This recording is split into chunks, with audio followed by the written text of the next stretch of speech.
Welcome to the How Did They Do It Real Estate Podcast. Have you ever wondered how people succeed in real estate and what steps they took to get there? If so, this podcast is for you. Your hosts, Sayla and Eileen Prack, interview top experts in the real estate community to share with you their real estate journey and how they achieved massive success. Our goal is to provide you with valuable real estate resources and to help you apply it to your own real estate goal. Welcome to today's episode of the How Did They Do It Real Estate Podcast. I'm your host, Eileen Prack, and today we've brought on a phenomenal guest with a ton of knowledge about real estate, syndications, SECs. He's Gene Trowbridge. He's an SEC lawyer and a founding partner of Trowbridge Law Group. His law practice concentrates on the syndication of commercial and investment real estate through both debt and equity. He's also a former syndicator himself, who for 10 years raised investor capital through the broker-dealer community. And he's represented over 625 clients in this area. And his book, It's a Whole New Business, is really a how-to manual on real estate syndication. Gene, welcome to the show, and thank you so much for being here today. Well, it's a pleasure. Thanks for asking me. I sure appreciate it, Eileen. And someday we'll meet each other. Now we've just decided that we're almost neighbors.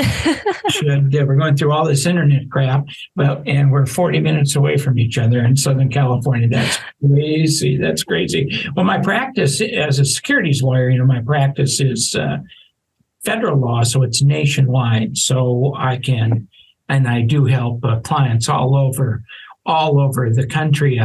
I love that you read that introduction just the way I wrote it, but I'm going to just take a minute to tell a story about all that. I got out of college and I went into commercial real estate, being a broker.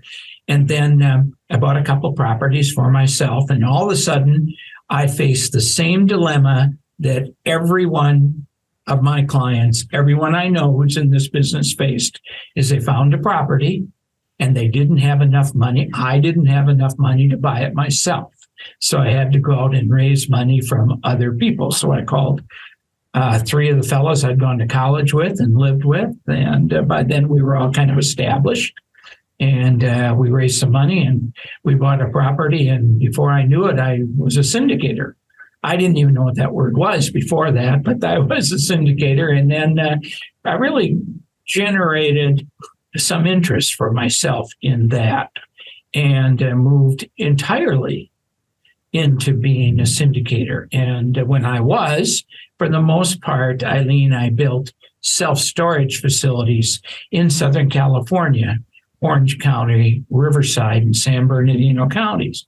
We built 16 self-storage facilities. And that was quite an adventure. And somewhere along the line, my business got quite big. In fact, one year we sent out 1,687 K1s, Eileen. Wow. We had about 850 investors, and I was really faced with a challenge of going bigger.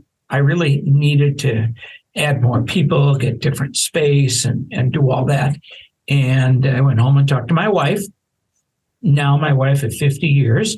I talked. Congratulations. I said, we sat around the kitchen table and where all of our great decisions have been made.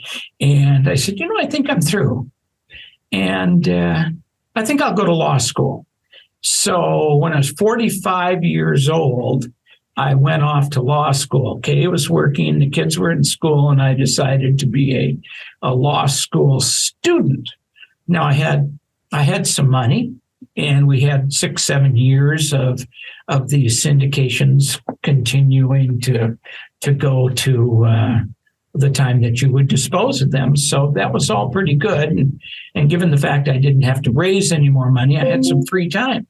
So I went to law school, and in 1995, I think it was, I was sworn into the California bar, and I've been doing this ever since. The only thing I ever wanted to do was to be a securities attorney, and that's why I went to school. I couldn't handle a divorce or a family trust or a DUI or anything like that, but I can do what I do. And so and now I built my practices on my experience in the business, and we're doing great. We're still going. My hashtag is not retiring. I'm not retiring. So, yeah, it's kind of funny. I had a partnership that broke up about 3 years ago, and one of the things that she started telling clients was that she thought I was going to retire. So I came up with that hashtag. And interestingly enough, she's retired. Oh, really? She was 30 years younger than me. She retired, but I didn't. So away we go. So what do you and your listeners want to talk about today, other than me? Well, before we get off of you and get into a little bit more of the details on SECs and the things that go around into that, what is your favorite thing about SEC law that continues to drive you and motivate you? What a great question.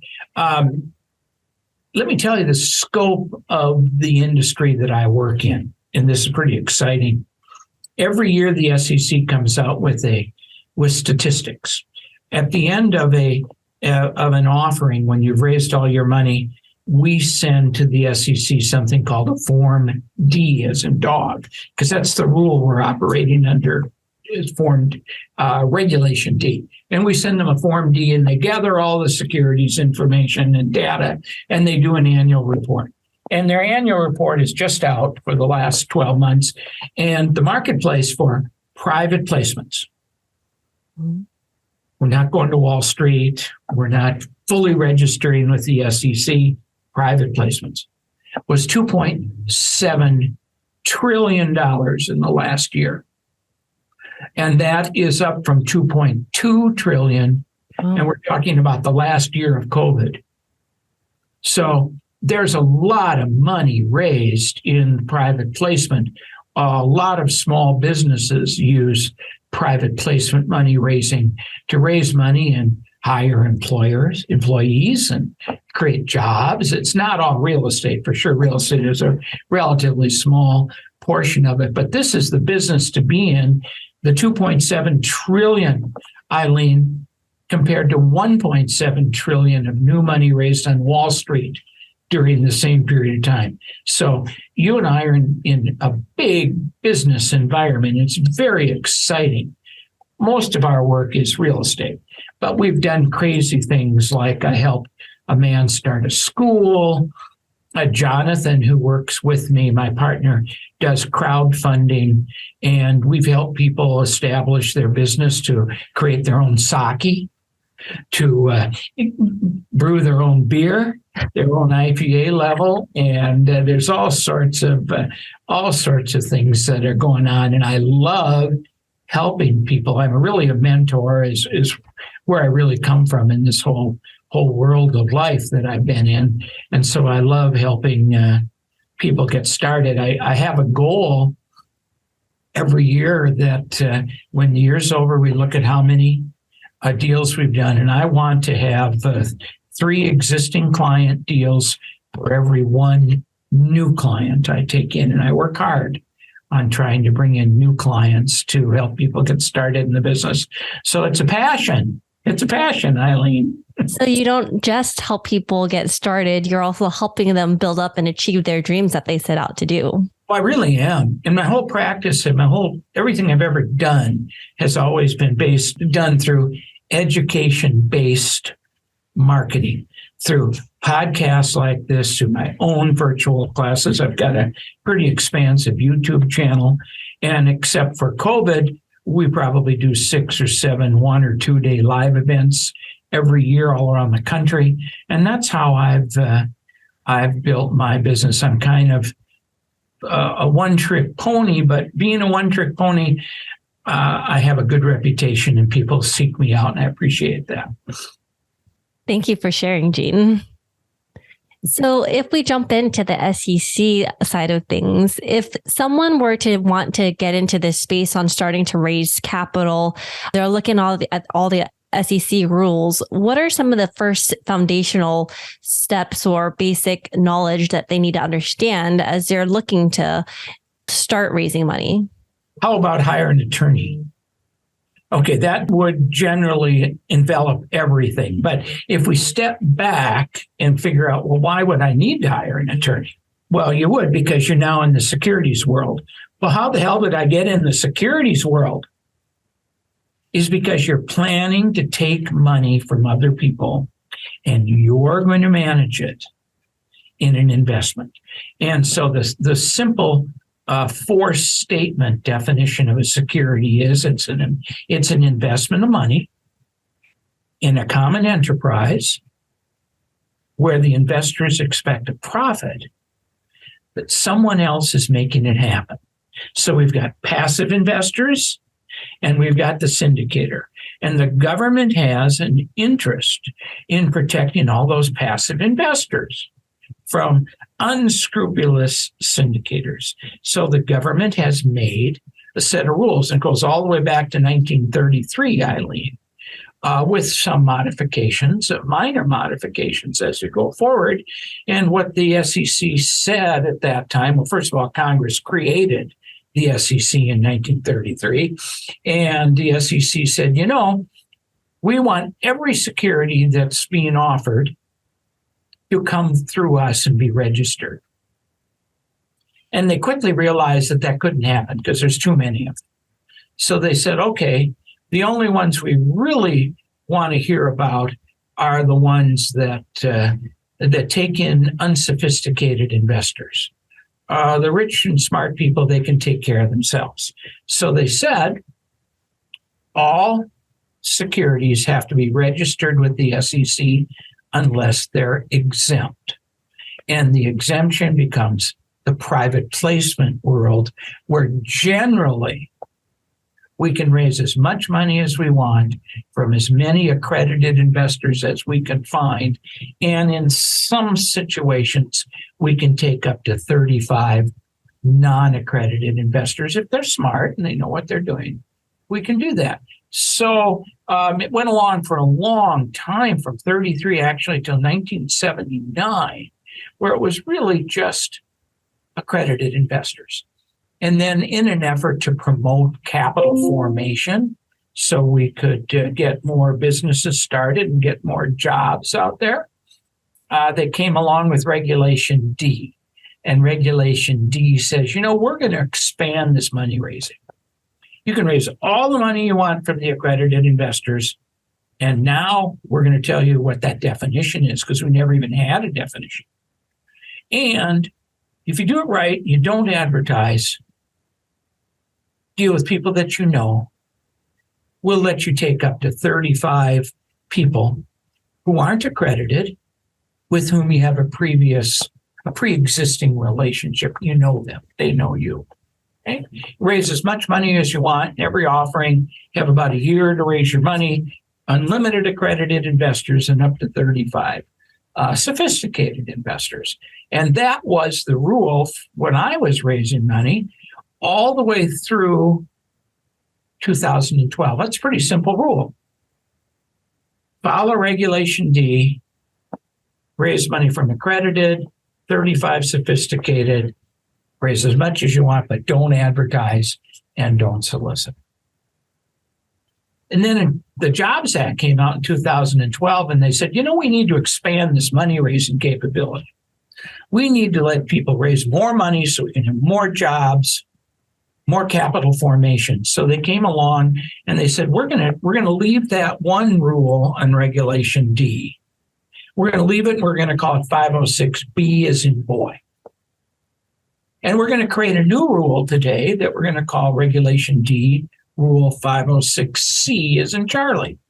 In 506C, we're going to change just a little. We're going to let you take all the accredited investors you want. You can raise an unlimited amount of money, and you can advertise and generally solicit. We don't care if you know the investors at all. Raise money any way you want. But because you don't know anyone, we're going to have some third-party verification that they are accredited. And there's no sophisticated investors. It's just for the rich and smart, because it's risky to send people out to advertise and get people to send them money.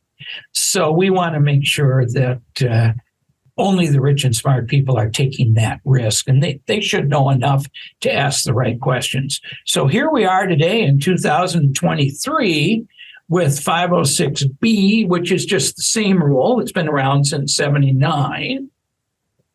And 506C, which was really created in 2012.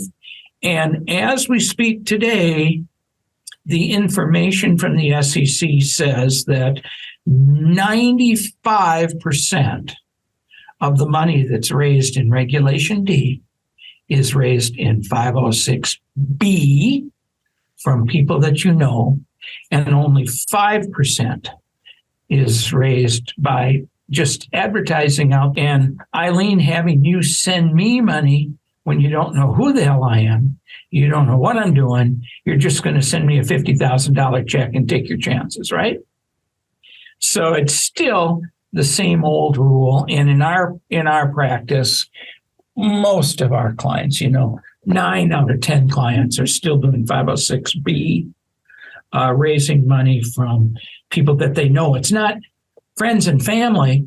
It's much broader than that. It's just people that they know before they start their offering. So big business, we've already talked about that. And we do, of the 2.7 trillion, 95% is raised in 506B. So that's the business world that we want to be in. So Gene, can you correlate especially in the syndication space, you have like the sponsors, and then you also have people who are also other team members who are potentially helping out. They're also raising capital as well.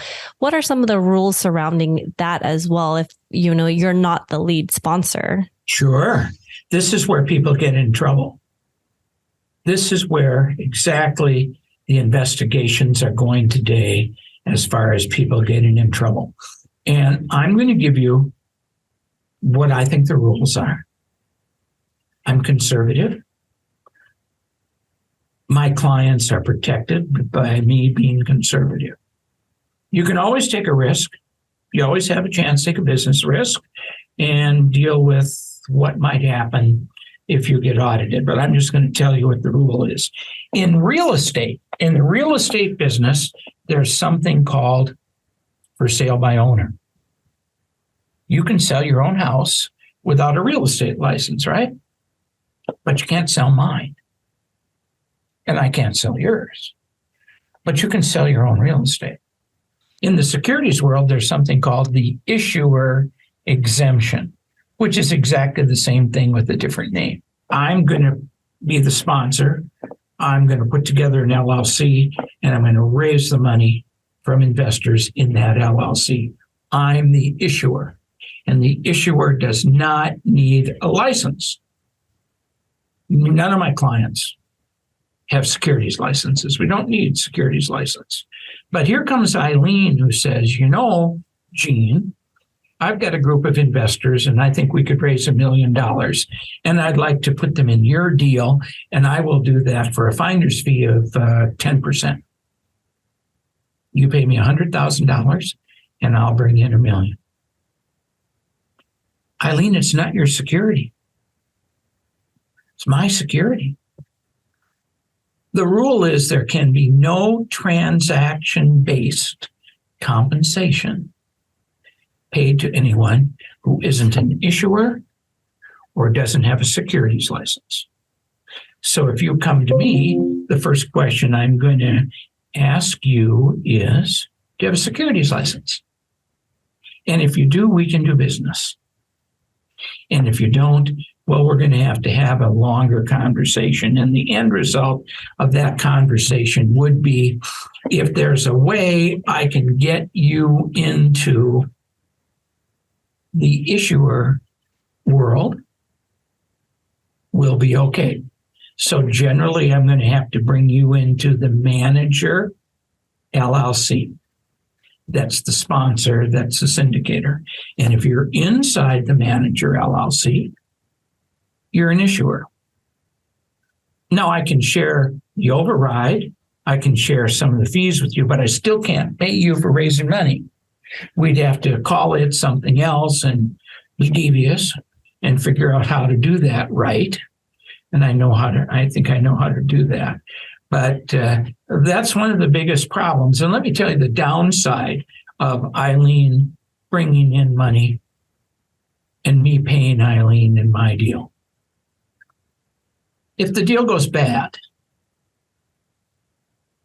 knock on wood, all the investors that you brought in, because you're not a registered rep, could ask for rescission, which means they want all their money back. And where's the money? It's in the building, right?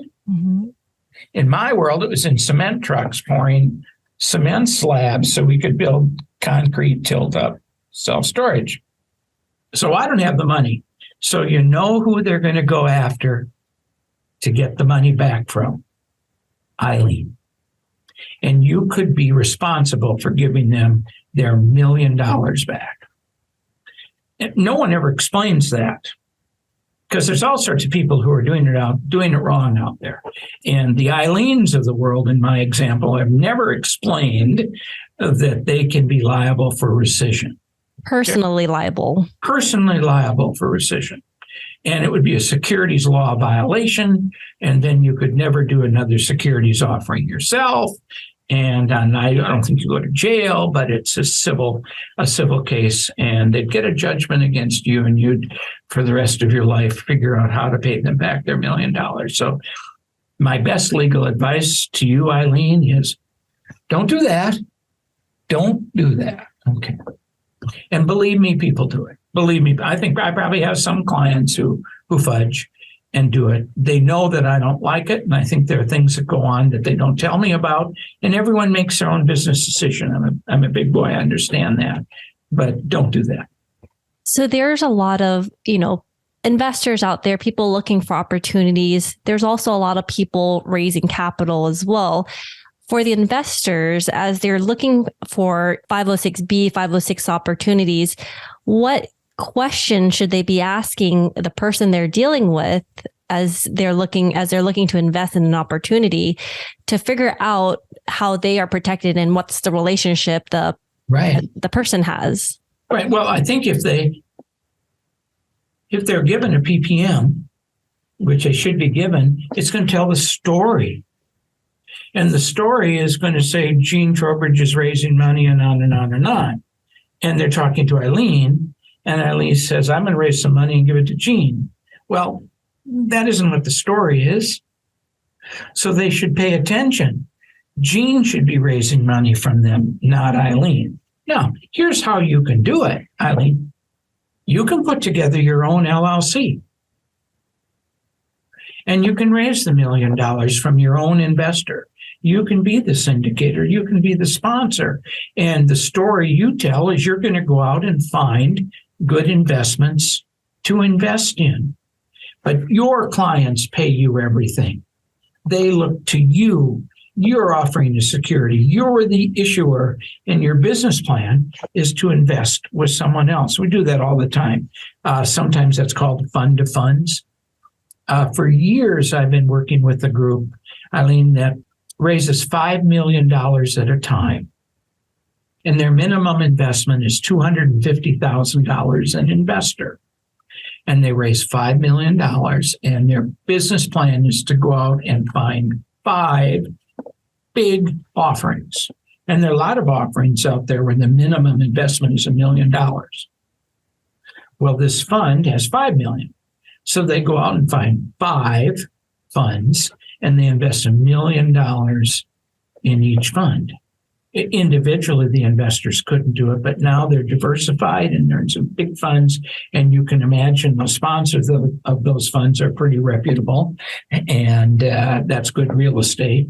And they've made a living off of doing a fund of funds, taking people and putting them places that they couldn't get on their own. But they do it as their own syndication, and that's fine. What is another big area where syndicators or other capital raisers tend to fall into as they're raising money? Fraud. Have you heard that word? What is? Fraud? Sorry, what was? Fraud. Oh, yes. Right. That's it. When I go to a conference, and it's every March, and I'm going to go there next month, and it's an SEC FINRA conference, and the state regulators are there. So the state securities people are the first people who get a call. A deal goes bad, then someone thinks that they've been done wrong, so they call the state securities commissioner. And it's easier to get a response from the state securities commissioner than it is from the SEC. Okay, a little smaller organization, and they'll listen to you because you're a citizen. You're a citizen of them. And the state commissioners then give us a report on, the top 10 fraudulent things that happen. And it's all, the money raisers do well, they raise a lot of money, but it doesn't always go where they say it's going to go. I mean, we just have a big crash in a cryptocurrency deal where the guy took money and did other things with it that he wasn't supposed to. This is what happens. People end up buying Corvettes and fancy cars and buying a new house and telling people they're recarpeting the apartment building when they're recarpeting their own house. So that's really fraud. Fraud in taking the money and doing with it what you shouldn't be doing. And then there are other types of fraud. You're working on a project, and let's say you find out, I was talking to someone this morning that has a situation similar to this. They're going to buy a building that had extensive fire and water damage. Fire from the fire and water from the hoses that put out the fire. Okay. And there's going to be some work that has to be done. There's going to be some mold remediation. There's going to be some smoke damage stuff. I wonder if that's something you should tell an investor. And it's reasonable. It's reasonable for a sponsor to say, if I tell that and tell the investors about all the things that have happened to this building, I might not be able to raise money from them. So I just won't tell them. So that's misrepresentation. Okay. Or you might tell them something like, the insurance company paid and all the work was done and there was never, ever any mold. That's fraud because it probably was, and you probably know it. And the issue is in both of those situations, something that you think if the investor knows it, it's going to affect their decision on whether you invest with you. So you either tell them a lie or you don't tell them at all. That's fraud. And in my book, I spend a whole chapter on types of things like that you shouldn't be doing, because fraud is criminal. Mm-hmm. At some extent, you could go to jail. At some extent, it's just going to be a civil penalty. And rescission, if you raise money fraudulently, I guess the easiest thing for the SEC or the state to say, well, give everyone their money back. But you don't have the money, right? Because the money's been used. Hopefully it's been used. But some of the great, Madoff, there you go. My wife always said, why would you invest with someone whose last name was Made Off? Okay. So that's what he did. He took people's money and he did dumb things with it. And then he made off with it. Yeah, he made off with it. And then it was time to give it back. He raised new money for new people and to replenish that. And that was a Ponzi scheme. So that's really generally the issue is fraud, or they disappear. They might have raised some money and they might have bought the apartment building, and then with the extra money that was left, they pocketed it and went away. I know that. I see that. I have seen that. So I think we have to be careful. But the biggest thing that the SEC is after and the state is after today is unlicensed securities people raising money where they shouldn't, and fraud and misrepresentation in the PPM, which is kind of funny because there are websites out there that will give you a PPM, and some of them make it into a real nice slide deck for you. But it doesn't say anything about your property. It's just all boilerplate. And when you go to the investor, you don't tell the investor what they need to know because it's not in the PPM. And then when you go to court, the judge looks at all this and says, I can't even tell what type of an investment this is because the PPM doesn't say. And the rule of securities is full disclosure. You have to give the investor all the material facts before they invest so they can make an informed decision. And that's why you have a PPM. That's Rule 503. You've got to have a PPM for full disclosure. So that's where people get into trouble, Eileen. Gene, how has real estate investing impacted your life?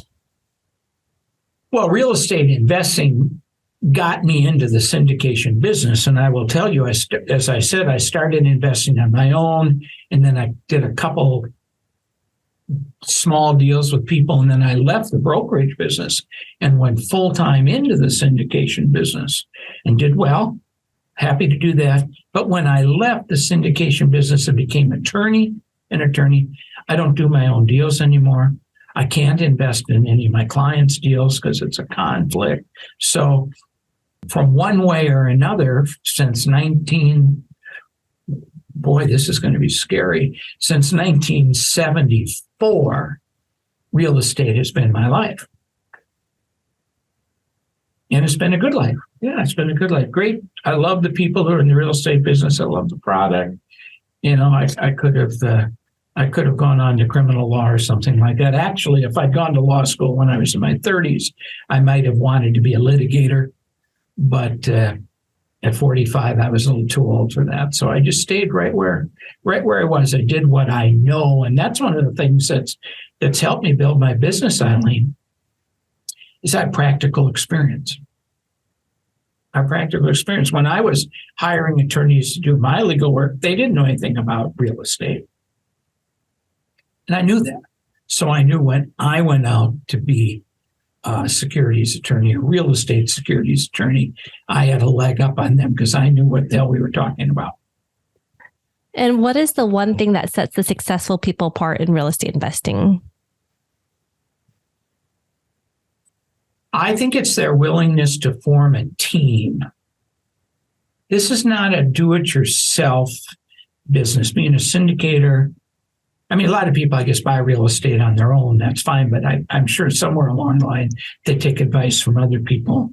But if I were to tell you the 4 things I think an investor should ask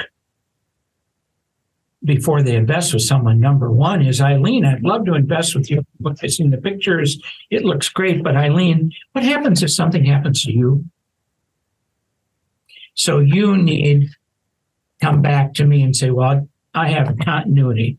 Selah and I are partners, and we're going to do this together. So there's always going to be someone to sign and do everything. Okay, fine.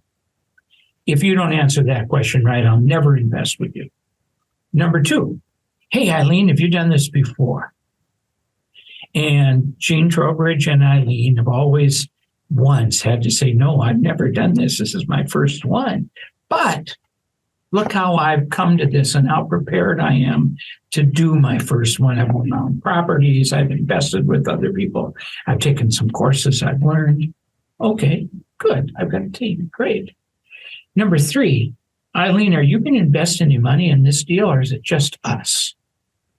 And you say, sure. Not only am I going to invest some money, Gene, but I'm going to sign the mortgage, putting my name on the line. Oh, okay.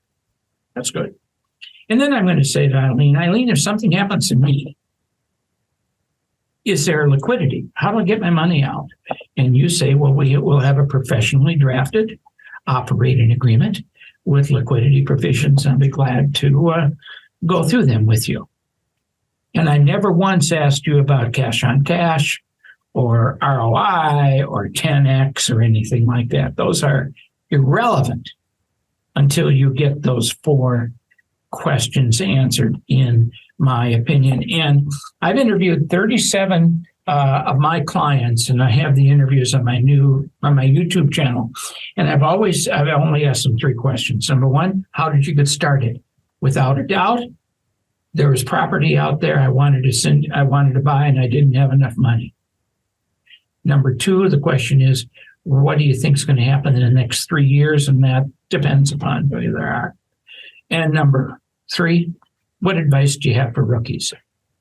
And without exception, the advice is, this is not a do-it-yourself business. Find yourself a partner or two, put a team together, and then go forward.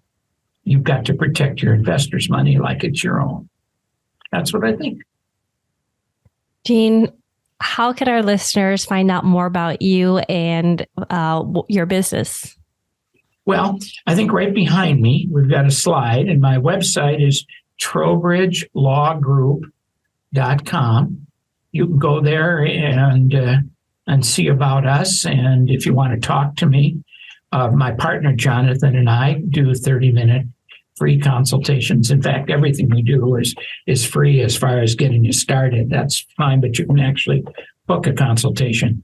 Or go to our YouTube channel, Trowbridge Law, and see what we have in our education-based marketing, what we have to offer you, and what our clients have to say. I've got really terrific clients. I've got a client that's done 165 deals as we're talking today since 2014 with me. And I've got a bunch of clients who did their first deal last year with me. So I've got some people who can't pull the trigger, who've been talking about it for 2 or 3 years, and I get a call every quarter from them. Oh, I'm thinking about this.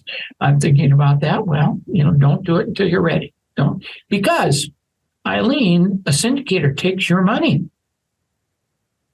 I've always thought about that. All the while I was syndicating, I knew I had everyone else's money, and I had to treat it better than I would have treated my own money. I knew that was my responsibility, so I want you to know that. Gene, thank you so much for all of your time today. You provided a ton of value to us. Well, good. I appreciate it, Eileen. It was fun, and maybe we'll see you around the neighborhood. Okay? Yes, absolutely. Thank you so much. Take care. Bye.